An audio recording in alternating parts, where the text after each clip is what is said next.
Hey guys, what's up? It's Monkelzunky, and for this video we are going to be going over jewelry, a jewelry review. Not something you'd expect to see in a Runescape video, probably, but it's always good to try new things. So for this video we're going to be talking about all the jewelry that received an update just a couple days ago on Monday. There was a huge update on Monday, and also raids came out too, but we'll be talking about the big update that we're really excited about, the Hydrix buffs, and also a couple changes to a couple other pieces of jewelry that you can wear for buffs, and all of these are very, very important. So we'll go in depth on the Amulet of Souls and the Ring of Death. I'll also talk about the other Hydrix pieces of jewelry as well, and I'll talk about what they do. However, the main ones we'll be looking at are the two in my inventory right here, because these are the two that I'm going to be recommending for you guys to get as soon as this video is over. So before we go into talking about exactly what the Hydrix pieces do, the first thing that I do have to warn you guys about is the Hydrix pieces are very, very expensive. I myself just purchased a Ring of Death a couple hours ago and found them to be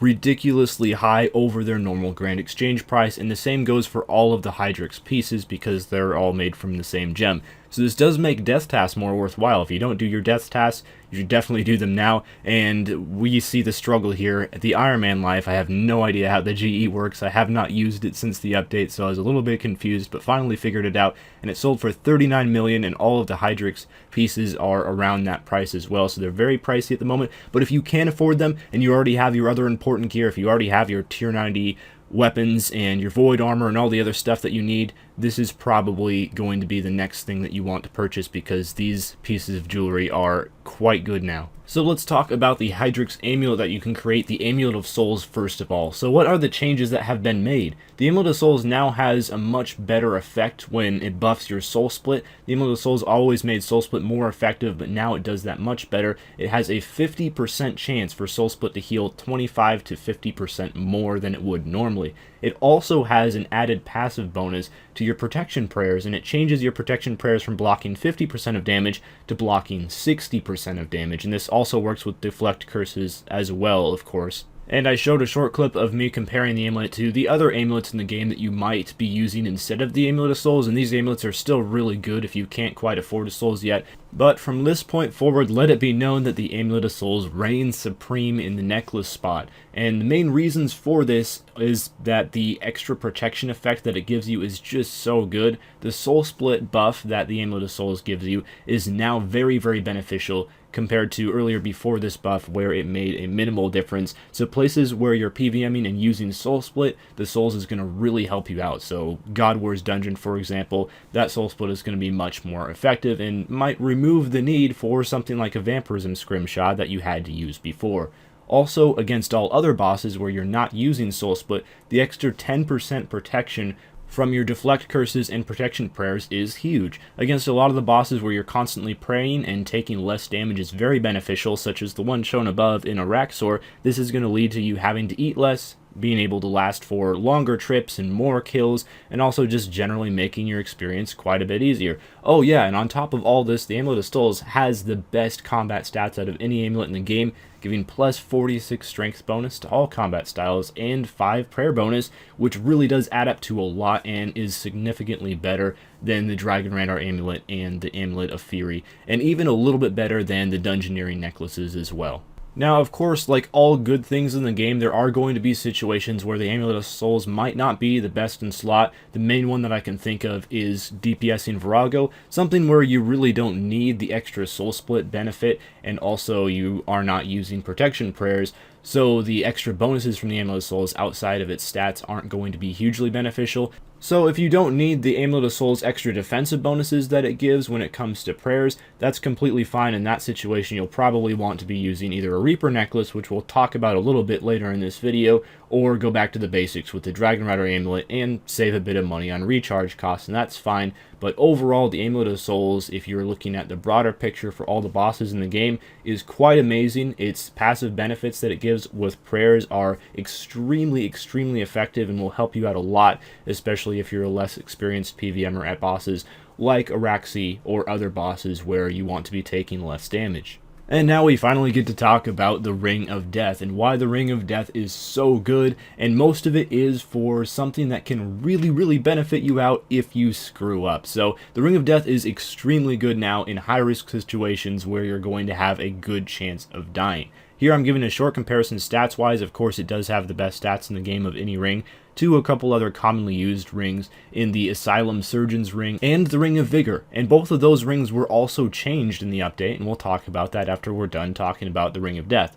So why the Ring of Death is good, other than the fact that it has the best stats of any ring in the game, is that it was given an effect similar to the Ring of Life. And what this does is when you die, so it does not have to activate before death like the Ring of Life does, but when you are dealt a killing blow and you don't have a portent of life in your inventory or something that can actually save you from dying, is that instead of dying and having your items placed in a gravestone and having to buy them back from death or to run back and get your items, and have your items degrade, what will happen instead is you will be teleported out and the ring will degrade by 15%, and if you're recharging it with onyxes, that generally equates to 330k per cost of the death. So if you're doing something like neck soloing, if you're inexperienced, or Calfight King soloing, or high in rage Araxor killing, or any sort of situation where you have a lot of expensive gear on you that's going to degrade from death, or you have a yak that's full of brew flasks and you just have a lot to lose if you do end up dying, this Ring of Death is going to save you a lot of money instead of taking that death, and also saves you from having to spend your GP at Death's office buying all your items back. So of course the ring sounds very, very good defensively in some sort of situation where you're afraid of death. It can save you a lot of money and time re-gearing and annoyance having to get back to your grave and all that. But what does it do for you offensively? Well, it does have some offensive benefits as well, but this will mostly only come into play in PvM when you're killing bosses that spawn minions. So Calfight King is a good example of this. One of the Legion bosses spawns minions, and there's several bosses that have phases or places where they do spawn minions. So what happens is when you kill an NPC, you will gain 1% adrenaline for every 1,500 of its maximum life points. So what this means is every single NPC that you kill, you're going to gain about 5% adrenaline for, because it does cap at 5% adrenaline that you can gain from killing an NPC. So most NPCs have over 7,500 HP, especially if you're going to PvM. Pretty much all of the minions bosses spawn have over that. So you can basically just say that every single time you kill a minion, you're going to gain 5% adrenaline. And that's pretty good at bosses like Calfight King. It can really help out quite a bit. So we now know that the Ring of Death and the Amulet of Souls are pretty good, and you guys should know exactly what's going on with those two items now. But what about the other two pieces of Hydrix jewelry, the Reaper necklace and the Death Touch bracelet? So these were also changed. The Reaper necklace, which we'll talk about first, now gives plus 36 strength bonus in all three styles. And what its effect does is every single time you score a successful hit on an opponent, it will give you plus 0.1% accuracy to all three styles, and that will last for 55 seconds, and that will continue stacking as you continue to get successful hits up to a total of 3% accuracy in all styles.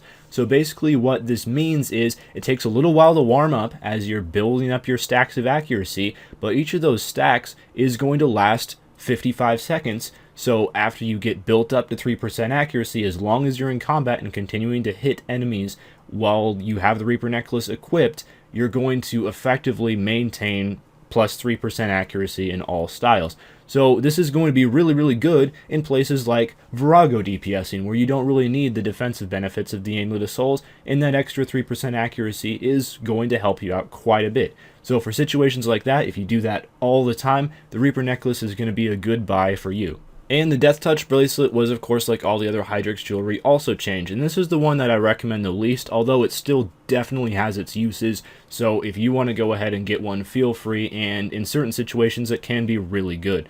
So what the Death Touch bracelet does is it has a 20% chance to reflect 25 to 50% of the damage that you take. It doesn't absorb the damage or anything, you just take the damage and then you have the chance to reflect the damage back. And this also now works on the Reflect Immune bosses, although they will only take half of the reflected damage that a normal enemy or a normal boss that is not Reflect Immune will take. So for example, if you're fighting Nex, you still have a chance to reflect damage, but it's 12.5 to 25%, so the damage is just halved. Now, the reason why I don't recommend this is in a lot of situations where you're DPSing, you're not going to be taking a whole lot of damage, and therefore you're going to be getting nothing out of this item, and also it does take up your glove slot. But in situations where you are taking a lot of damage, it can be very, very good. So it's really up to you if you want to pay for 3 Hydrix items equipped all at once, because that can get quite expensive. but this item definitely is very, very powerful in any sort of situation where you're taking a whole lot of damage from an enemy. So let's now talk about the other 3 pieces of jewelry that were changed, since this video is all about those rings and amulets. So first of all, there was a buff and 2 nerfs. The Ring of Vigor was given a buff, plus 12 to all strength bonuses now when it previously had no stats, making it a pretty good, really cheap ring option. And also, if you're just too lazy to switch from your other ring into your Ring of Vigor while using ultimates, you can now feel a little bit better about forgetting to change that ring or leaving the Vigor on. Also, the Asylum Surgeon's Ring had its stats reduced. It now only gives plus 21 in all strength bonuses, and the Blood Amulet of Fury and the other Blood Amulets now heal between 200 and 500 life points instead of 300 to 600, so a very small change was made there as well. Alright, that's all for this video. Hopefully you guys learned something and hopefully you enjoyed, and let me know in the comments if you're going to be getting any of these Hydrix pieces of jewelry and which ones sound the most useful or the most interesting to you. I'm definitely intrigued by the Reaper necklace. I'm not sure if I'm going to get it because I don't do a whole lot of stuff like DPS Virago, but it definitely sounds very, very good in situations like that. Anyway, also let me know if you'd like to see a video tomorrow, and if you guys would, I can do a video about the Noxious Scythe and just how incredible it is now, because I am 100% bought in. I am digging the Scythe, man. It's real good, and we can talk about that tomorrow if you guys would like to see that. Anyway, that's all for me. I'll see you guys next time. Farewell.